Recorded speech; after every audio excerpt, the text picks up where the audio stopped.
স্বাগত খেলার যুগে আপনাদের সাথে আছে পার্থ বণিক। একটা ম্যাচ, হতাশার হার, পেছনে ভুলের পাহাড়, নিজেদের উইকেটে নিজেরাই বুঝছে না। অতি আত্মবিশ্বাসী নাকি ডুবেছে টিম টাইগার্স, বলছেন সাবেক কাপ্তান মোহাম্মদ আশরাফুল।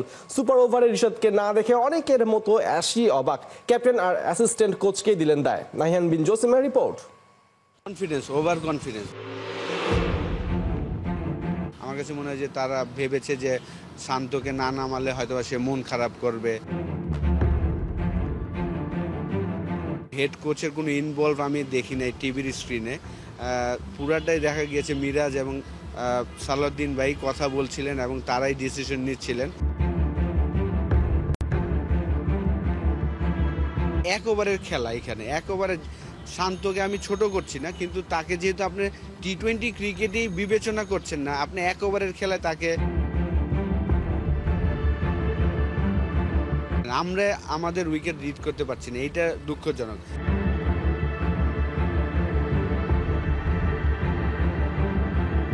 একটা হার জমা হয়েছে অনেক প্রশ্ন।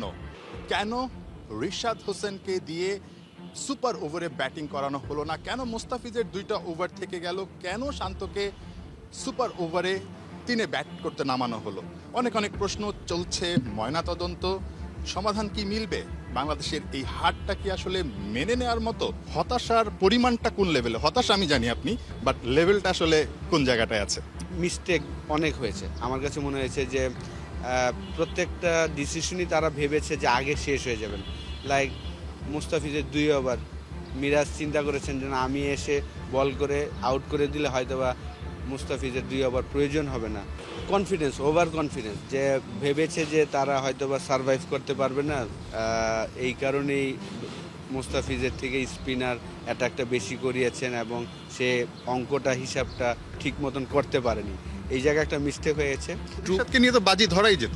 অবশ্যই এক ওভারের খেলা, এখানে এক ওভারে শান্তকে আমি ছোট করছি না, কিন্তু তাকে যেহেতু আপনি টি-20 ক্রিকেটেই বিবেচনা করছেন না, আপনি এক ওভারের খেলায় তাকে হ্যাঁ, অপোনেন্টে হয়তো বা লেফট আর্ম স্পিনার, সেই কারণে চিন্তা করেছে যে লেফট আর্ম স্পিনার আছে, শান্তকে দেই। কিন্তু রিশাদ যেহেতু ভালো ছন্দে ছিলেন এবং স্পিনের এগেনস্টে সে ভালো করছিলেন, 2টা ম্যাচই কিন্তু চমৎকার ব্যাটিং করেছেন।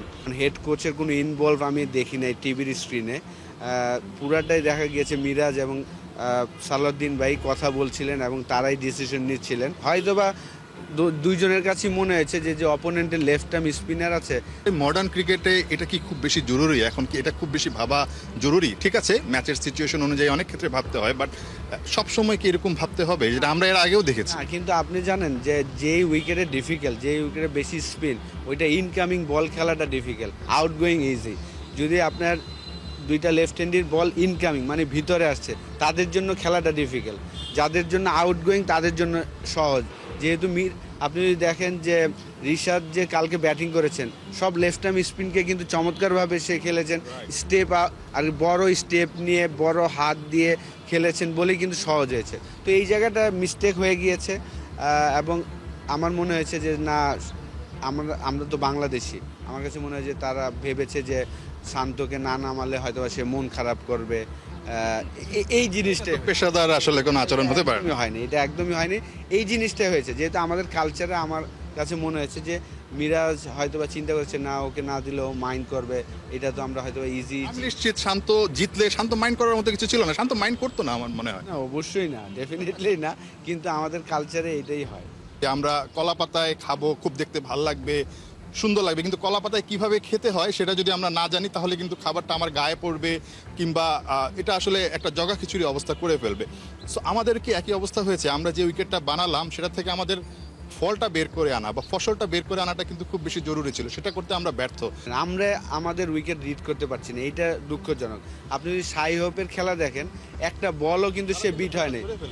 তার ব্যাটিং যদি দেখেন, একটা বল কিন্তু বিট করতে পারেনি। এত পচা উইকেট বলছি, কিন্তু সে চমৎকারভাবে যেই বল যেভাবে খেলা উচিত উইথ দ্য স্পিন সেভাবেই খেলেছেন। একটু খারাপ সময় যাচ্ছে আসলে আমাদের বাংলাদেশের ক্রিকেটের, কারণ ঠিক যেভাবে আমরা প্ল্যান করছি কোনো কিছু সেভাবে হচ্ছে না। শেষ ম্যাচটাই কি আসলে হবে? না হলে কিন্তু যেটা নিয়ে আলোচনা করছিলাম, একটা বিপদ সংকেত। কারণ ওই র্যাঙ্কিংটা আগানোর জন্যই কিন্তু এত কিছু প্ল্যান ছিল, বা যে হারানো আত্মবিশ্বাসটা সেটা ফিরে পাওয়ার জন্য কিন্তু প্ল্যান ছিল।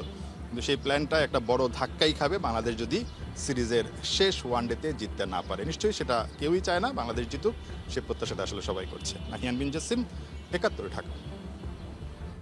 খাদের কিনারায় টাইগাররা বৃহস্পতিবার ক্যারিবিয়ানদের ধাক্কায় নিজেদের খোঁড়া গর্তে পড়ে যেতে পারে মিরাজরা। ওয়ানডে সিরিজ একে একে সমতা, ট্রফি নির্ধারণী ম্যাচও গড়াবে টনি হেমিং এর স্পেশাল কালো পিচে, যেখানে রেসিপি একটাই, স্পিন স্পিন আর স্পিন। বৃহস্পতিবার শেরে বাংলায় ম্যাচ শুরু দুপুর ১:৩০টায়। সাইফুল রূপকের রিপোর্ট। দ্য আইসম্যান নেট ফাটাচ্ছেন জাকের, একের পর এক বড় ছক্কা। নেটে ঢোকার আগে তার প্রস্তুতিটাও ছিল আলাদা, জোড়া ব্যাট দিয়ে ভিন্ন ধর্মী শ্যাডো। ফায়দাটাই কি তুললেন নেটে ধুমধারাক্কা উইলোবাজিতে? সাম্প্রতিক সময়ে কখনো স্লেজ হ্যামার দিয়ে, কখনো আবার জোড়া ব্যাট নিয়ে নানান তরিকার শ্যাডো আর শট প্র্যাকটিসে শিখে আর দেখিয়েও ম্যাচে গেলে হচ্ছে সব উল্টো। Performance zero. দর্শকদের কাছে ভিলেনের রূপ নিয়েছেন জাকের আলী অনিক। ক্যারিবিয়ানদের বিপক্ষে ব্যাট চালিয়ে জবাবটা কি দিতে পারবেন? সবশেষ ৩ ওডিআইয়ের একাদশেই নাম ওঠেনি। বৃহস্পতিবার সিরিজ নির্ধারণী ম্যাচেও তাকে না নামানোর সম্ভাবনাই বেশি। হয়তো যাকে ছক আঁকছেন টি-20 সিরিজ মাতাতে, চট্টগ্রামে ঝড় তুলে। মিরপুরে কি হবে? অন্যের জন্য গর্ত খুঁড়ে আবারও কি হোঁচট খেয়ে ওই গর্তেই পড়বে টাইগাররা? বাংলা ভাষায় মধ্যমণি বলতে গুরুত্বপূর্ণ কিংবা আকর্ষণীয় কাউকেই বোঝায়। তবে মিরপুরের মধ্যমাঠ আকর্ষণ হারাচ্ছে। মুখ ফিরিয়ে নেয়ার সংখ্যাটাই বেশি, সমালোচনার ঝড় চারদিকে। হেমিংয়ের কালো মাটির পিচ যেন বাংলার ক্রিকেটে অন্ধকার নিয়ে আসছে। দ্বিতীয় ম্যাচ শেষে ওয়েস্ট ইন্ডিজের স্পিনার আকিল হোসেন টিভির গল্পটা সামনে এনে কালো বাজে পিচ নিয়ে দারুণ খোঁচাটাই দিলেন বিসিবি কর্তাদের। I turned my TV on. The first thing that I did was check my TV because I thought there was something wrong with it. I thought the color, I thought the color had gone or something like that. The pitch was black and I was like, surely something is wrong with my television. And yeah, it was surprising. প্রথম ওয়ানডের পিচেই হবে শেষ লড়াই। Pitch কালো, চরিত্র ভালো, সেই প্রমাণ কিন্তু মেলেনি। ধরেই নেওয়া যায় আরও একটা লো স্কোরিং ম্যাচ হতে যাচ্ছে, যেখানে স্পিনাররাই ছড়ি ঘোরাবে। কন্ডিশন আর পিচ বিবেচনায় দুই দলের একাদশে পরিবর্তন আসার সম্ভাবনাও ক্ষীণ। এমন উইকেট কি ব্যাটারদের সামর্থ্য আর কনফিডেন্স কমিয়ে দিচ্ছে? হ্যাঁ, অলওয়েজ চ্যালেঞ্জিং এখানে সব ব্যাটসম্যানের জন্যই বরাবরই। হ্যাঁ, তো অনেক বেশি ফোকাস দেওয়া লাগে, কারণ এখানে না ইজি এক খেলা যায়, না বাউন্ডারি পাওয়া যায়। সো অনেক বেশি মনোযোগ দেওয়া লাগে যে কখন একটা লুজ বল পাওয়া যাবে, লুজ বলের জন্য ওয়েট করা এবং কিভাবে নিজের স্কিলকে আরও ডেভেলপ করে ভালো বলকে রান বের করা। সো হ্যাঁ, এটা পুরোপুরি বলতে পারেন স্কিল অ্যান্ড মেন্টাল অনেক টাফনেস থাকতে হবে এই কাইন্ড অফ উইকেটে খেলতে। ২০২৭ বিশ্বকাপে সরাসরি খেলার লক্ষ্য। এক সময়ের ফেভারিট ফরম্যাটেই বাঘেরা খাচ্ছে একের পর এক ধাক্কা। বছর দেড়েক ধরে জিততে পারছে না কোনো ওডিআই সিরিজ। মিরপুরে মোমেন্টাম পাওয়া ক্যারিবিয়ানরা হয়ে যেতে পারে আরও ভয়ঙ্কর। র্যাঙ্কিংয়ের 10 নম্বর দল বাংলাদেশ আর কত নিচে নামবে? সাইফুল রূপক, ৭১। পাকিস্তানের কাছে প্রথম টেস্ট হারার পর বিশ্ব চ্যাম্পিয়ন সাউথ আফ্রিকায় ঘুরে দাঁড়িয়েছে দারুণভাবে। টেলেন্ডারদের অবিশ্বাস্য কামব্যাকে রাওয়ালপিন্ডিতে প্রোটিয়ারা ম্যাচে ফিরেছে। তৃতীয় দিন শেষে হাতে 6 উইকেট নিয়ে 23 রানে লিড পেয়েছে পাকিস্তান। পিন্ডিতে 185 রানে 4 উইকেট নিয়ে তৃতীয় দিন শুরু করে সাউথ আফ্রিকা। দিনের শুরুতেই সফরকারীদের বিপদ বাড়ে, দ্রুত উইকেট হারিয়ে পাকিস্তানের 333 রানের জবাবে 210 রানে 7 উইকেট হারায় প্রোটিয়ারা। এরপরই শুরু হয় সেনুরাম মুথুসামির পাল্টা আক্রমণ।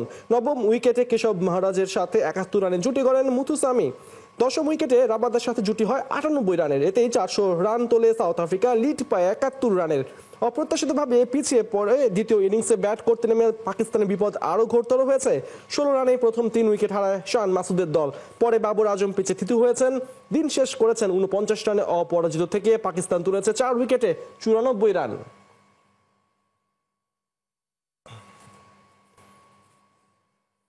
ছুটিতে গেলেও বাফুফেকে প্ল্যান দিয়ে যান মেয়েদের ফুটবল কোচ পিটার বাটলার। ম্যাচের উপর থাকতে হবে আফিদা খন্দকার, ঋতুপর্ণাদের। তাই তো দম ফুরানোর ফুরসত নাই ফুটবলারদের, কারণ সামনেই যে মিশন অস্ট্রেলিয়া। এশিয়ান কাপ নিয়ে কোচ ও বাফুফের মাস্টার প্ল্যান জানাচ্ছেন Hasan Sajib. The rose we sword. আপনাদের নিশ্চয়ই মনে আছে, এশিয়ান কাপের মূল পর্বে জায়গা করে নেওয়ার মাধ্যমে বাংলাদেশ নারী দলকে এই শীর্ষক অনুষ্ঠানের মধ্য দিয়ে সংবর্ধনা দিয়েছিল বাফুফে। আপনারা অনেকে আশা দেখেছিলেন যে হামজা চৌধুরী, জামাল ভুইয়ারাও এশিয়ান কাপের মূল পর্বে খেলবে এবং তাদেরকে মধ্যরাতে না হোক একটা চমৎকার সংবর্ধনা দেবে বাফুফে। কিন্তু মন খারাপ করা গল্প তৈরি হয়েছে বাংলাদেশ এশিয়ান কাপের মূল পর্বে জায়গা করে নিতে পারেনি। আপনার যখন মন খারাপ তখন মন ভালো করে দিতে পারে আফিদা খন্দকার, শামসুন নাহার, ঋতুপর্ণা চাকমারা। কারণ 4 মাস আগে থেকেই যে বাংলাদেশের মিশন অস্ট্রেলিয়া শুরু হয়ে গেছে থাইল্যান্ড দিয়ে। সঠিক পরিকল্পনা আর সদিচ্ছা থাকলে কিভাবে একটা দলকে বদলে ফেলা যায় তার বড় উদাহরণ বাংলাদেশ নারী ফুটবল দল। কোচ পিটার বাটলারের দুরন্তপনা সঙ্গে বাফুফের আন্তরিকতায় মেয়েরা প্রথমবার খেলবে এশিয়ান কাপ। তবে তার আগে চাই ব্যাপক প্রস্তুতি। ফিফা র্যাঙ্কিংয়ে 53 নম্বরে থাকা থাইল্যান্ডের বিপক্ষে 24 ও 27 অক্টোবর দুটি ফ্রেন্ডলি ম্যাচ খেলতে ব্যাংককে আফিদা খন্দকারের দল।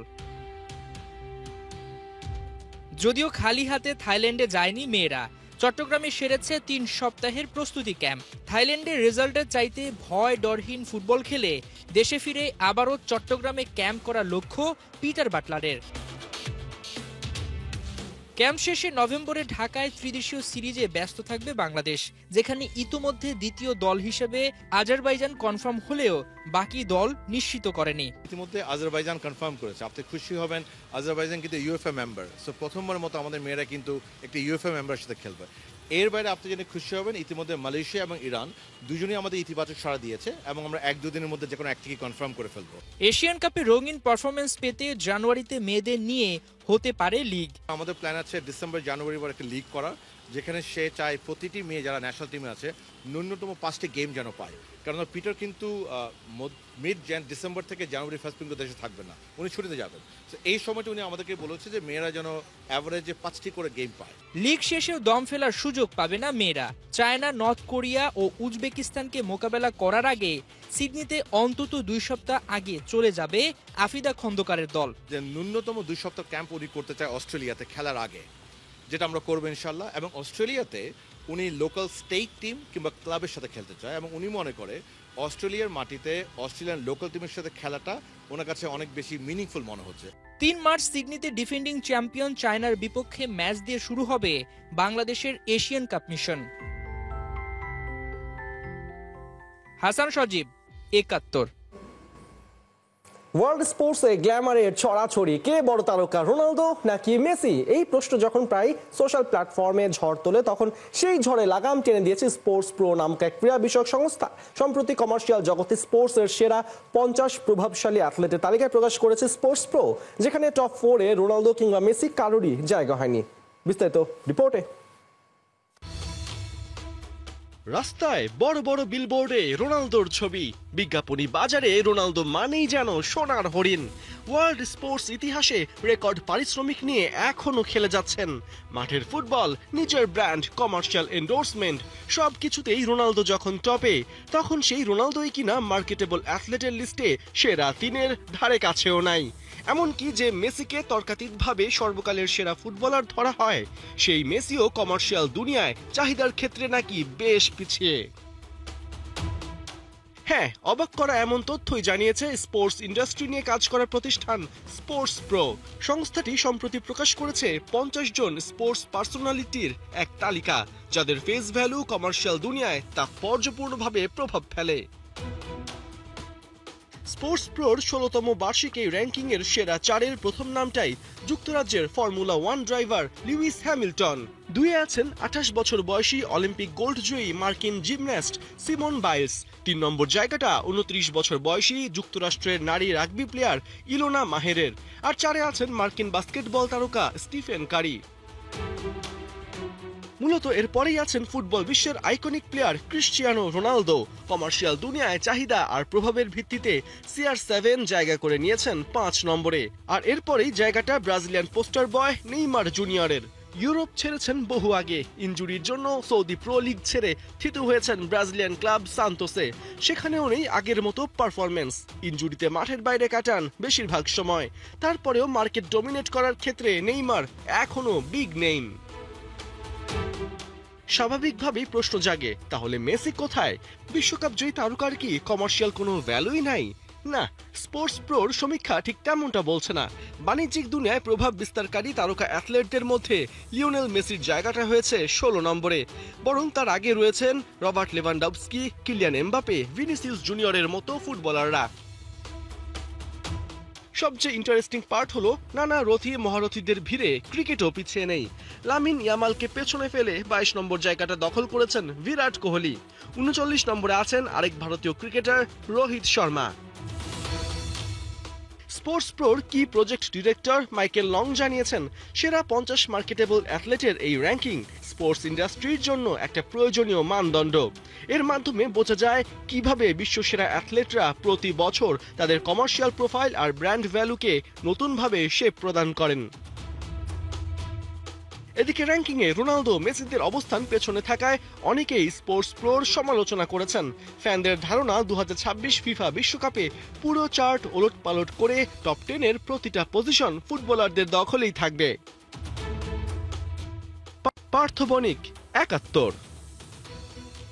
এখনো সেই ক্ষত বয়ে বেড়াচ্ছে তুরিনের ওল্ড লেডিরা। 7 বছর পর ইউসিএল এ হাই প্রোফাইল ক্লাসিক ম্যাচ। রিয়ালের ঘরে খেলতে আসছে ইউভেন্টাস। দুই দলই ভুগছে ইনজুরিতে। খেলা শুরু বাংলাদেশ সময় রাত 1টায়। Kohinoor corner preview report. রোনালদোর সেই বাইসাইকেল কিকের পর বার্নাবুতে তুরিনের ওল্ড লেডিদের অবিশ্বাস্য কামব্যাক। টায়ার পথে ম্যাচ। নাটকের শুরুটা ঠিক তখনই। 93 মিনিটে পেনাল্টি কনসিড করে বসে ইউভেন্টাস। লাল কার্ড দেখে মাঠ ছাড়েন গোলকিপার বুফন, মাঠে নামেন বার্সার বর্তমান গোলকিপার সেইচনি।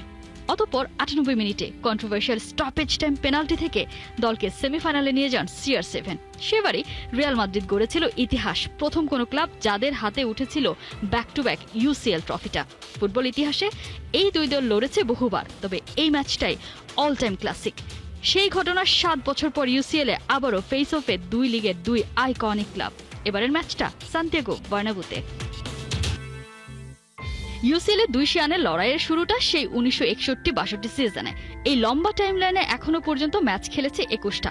রিয়াল মাদ্রিদের 10 জয়ের বিপরীতে ইউভদের আছে 9 জয়। রিয়াল স্কোর করেছে 26টা, ইউভেন্টাসের স্কোর 25। এবারের UCL এ লস ব্লাঙ্কোদের শুরুটা দারুণ। মার্সেই কায়রেতের বিপক্ষে 2 জয়ে আছে ফুরফুরে মেজাজে। এদিকে ইউভদের কপালটাই খারাপ, এখনো পর্যন্ত পায়নি জয়ের দেখা। ডর্টমুন্ডের সাথে 3-3 গোলের ড্রয়ের পর ভিয়ারিয়ালের সাথেও পয়েন্ট খুইয়েছে তারা। সব প্রতিযোগিতায় শেষ 3 ম্যাচের রিয়াল মাদ্রিদের জয়। অন্যদিকে সব প্রতিযোগিতায় শেষ 6 ম্যাচ জয়হীন ইউভেন্টাস। শেষ 7 ম্যাচের মোটে একটিতে ক্লিনশিট ধরে রাখতে পেরেছে ইউভরা। এই ম্যাচটা রিয়ালের কাছে রবিবারের এল ক্লাসিকো ড্রেস রিহার্সেল। শাবির মনে চিন্তার দাগ। Arnold, Dani Carvajal, Huijsen, Mendy ছিটকে গেছেন ম্যাচ থেকে। স্বস্তি নিয়ে মিডফিল্ডে ফিরেছেন কামাভিঙ্গা। ফ্রন্টলাইনে আর্দা গুলারের সাথে আছেন Bellingham, Mbappe, Rodrygo, Vinicius Junior. সাম্প্রতিক সময় বুড়োদের মতোই তরুণের ওল্ড লেডিদের পারফরম্যান্স সাথে যুক্ত হয়েছে ইনজুরি। রিয়ালের বিপক্ষে সম্ভাব্য 3-4-2-1 সেটআপে কৌশল সাজাতে পারেন ইউভ বস। অ্যাটাকিং জোনে থাকবেন ফ্রান্সিসকো, ডেভিড আর কেনান। কোহিনুর কর্নার, 71। এই ছিল এখনকার খেলা যোগে। সরাসরি সংবাদ অনুষ্ঠান দেখতে চোখ রাখুন 71-এর ফেসবুক পেজে এবং সাবস্ক্রাইব করুন 71-এর ইউটিউব চ্যানেল। 71-এর সাথেই থাকুন।